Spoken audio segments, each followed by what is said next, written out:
جو عشق رسول کے دعوے دار ہے، حضور کی محبت کے دعوے دار ہے، ان کو کیا کرنا چاہیے؟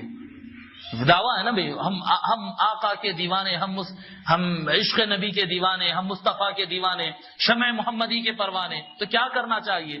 جب آقا صلی اللہ علیہ وسلم روزانہ عبادت کرتے تھے اور شب برات میں خصوصیت کے ساتھ قبرستان میں زیارت کر کے عبادت کیے ہیں، لمبے لمبے سجدے کیے ہیں اور دعائیں کثرت سے پڑھے ہیں، اور ام المؤمنین کو فرمائے کہ آج اللہ کی خاص رحمتیں نازل ہوتی ہے، تو مسلمان کو کیا کرنا چاہیے؟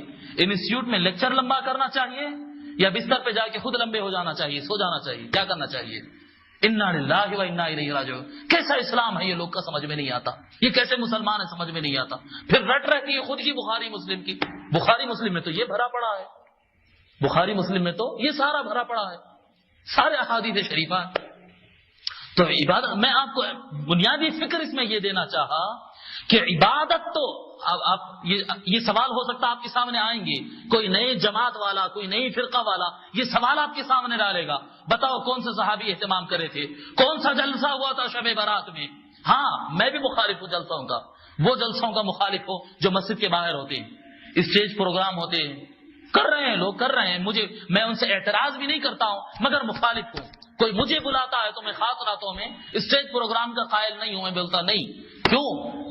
اسٹیج پروگرام جو ہوتا ہے وہ عبادت کی نوعیت سے ہٹ جاتا ہے، ایک جشن جیسا ماحول بن جاتا ہے، ایک احتفال، جشن، اور کیا کہتے ہیں لائٹنگ ہو رہی ہے، خوبصورت اسٹیجیں سج رہے ہیں، یہ نہیں۔ رات کو جاگنے کا معنی یہ ہے کہ اللہ کی عبادت کے لیے جاگنا ہے، خوشیاں منانے کا نہیں ہے۔ اس دن جنگ فتح نہیں کرے، ہاں جتنا جشن منانا ہو میلاد کے موقع پر مناؤ، کتنا منا سکتے مناؤ کہ وہ خوشی کا دن ہے، لیکن یہ جو راتیں جاگنے کے ہے یہ جشن منانے کے راتیں نہیں ہے، اللہ کو منانے کے راتیں ہیں، اللہ کو منانے کے راتیں۔ کتنے عبادتیں کر سکتے؟ سوچو ہماری زندگی کے 20 25 30 40 سال گزر گئے، کتنی عمر ہماری گزر گئی، ہم رات میں اٹھ کر اللہ کو پکار نہیں سکے، اللہ کو راضی نہیں کر سکے، اللہ کو ہم راضی نہیں کر سکے۔ تو راضی کرنے کا اگر کچھ موقع ملتا ہے، آقا صلی اللہ علیہ وسلم ارشاد فرماتے کہ یہ رات کا موقع جو شب معراج لیلۃ النصف من شعبان، اللہ تبارک و تعالی پکار کر آواز دیتا ہے کہ ہے کوئی گناہوں کی معافی چاہنے والا کہ میں اس کے گناہوں کو بخش دوں۔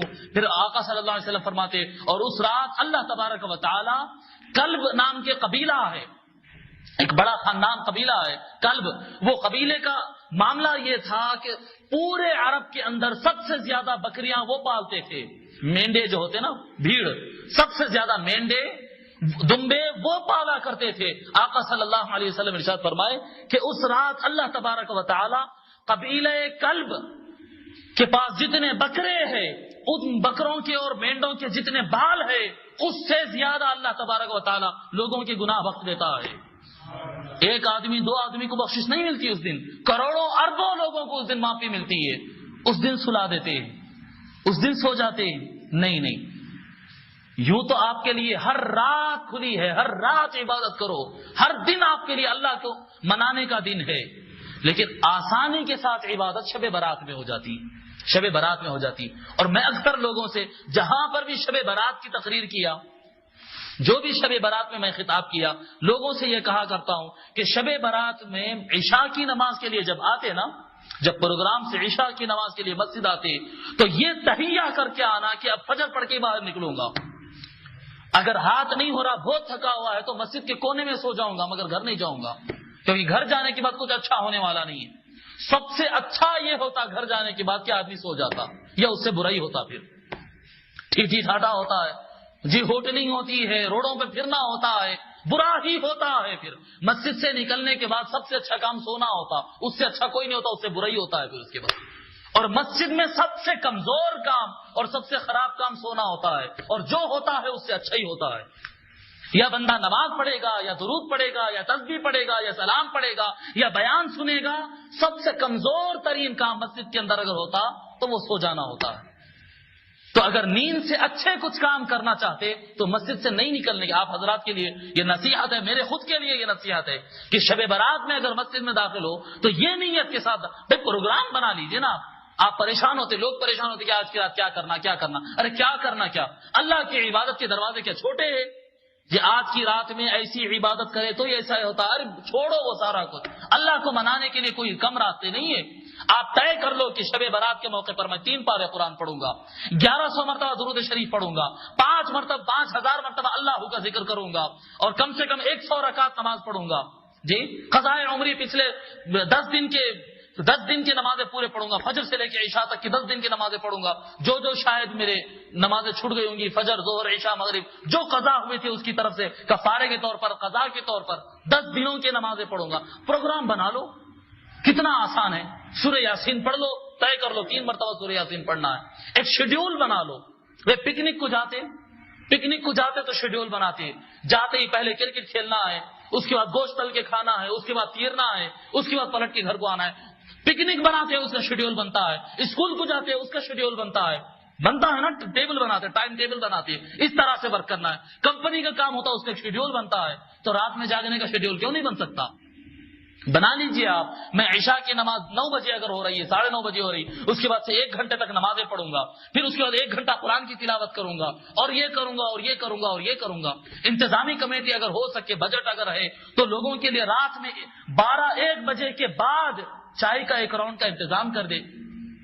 انتظامی کمیٹی اگر بجٹ ہے، اگر نہیں ہے تو کوئی صاحب خیر آگے بڑھ جائے۔ کتنی آدمی ہوتی ہے؟ 25-50 آدمی، کیا مشکل ہے ان کو چائے پلانا؟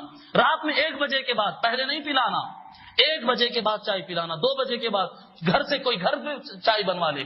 شیڈیول بنائیے، پلان بنائیے کہ آج کی رات ہم کو سونا نہیں ہے۔ بھئی گورنمنٹ آپ کو کل کے دن چھٹی دے رہی ہے، شب برات کے، جی چھٹی دے رہی ہے، سارے دینی ادارے چھٹی دے رہے ہیں، ہر کوئی چھٹی دے رہا ہے، تو کئی کے واسطے دے رہے ہیں؟ تاکہ آپ گاڑیاں دوڑائیں روڈوں کے اوپر ٹھیٹھی ٹھاٹا کرتے ہوئے، اس کے لیے چھٹی دے رہے ہیں؟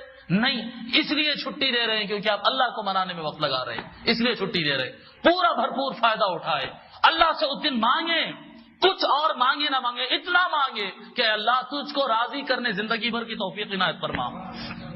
ہر روز تو نیکی کرنا نہیں ہوتا مولا، وہ جو ہر روز کام کرنے کی توفیق نہیں ہو رہی ہے مولا، وہ توفیق دے دے، اس دن مانگ لو، اس دن مانگ لو۔ اگر وہ ٹائم لگ گیا جس میں قبولیت ہوتی ہے تو زندگی، پوری زندگی اچھی ہو جاتی ہے اس کے بعد، اگر وہ ٹائم لگ گیا تو پلان کرو زندگی کی عبادت کرنے کے لیے۔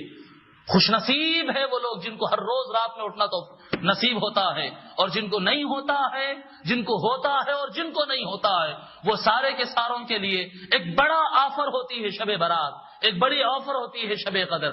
ایسے مواقع کو ضائع کرنا یہ عقل مندی نہیں، سراسر بے وقوفی ہے۔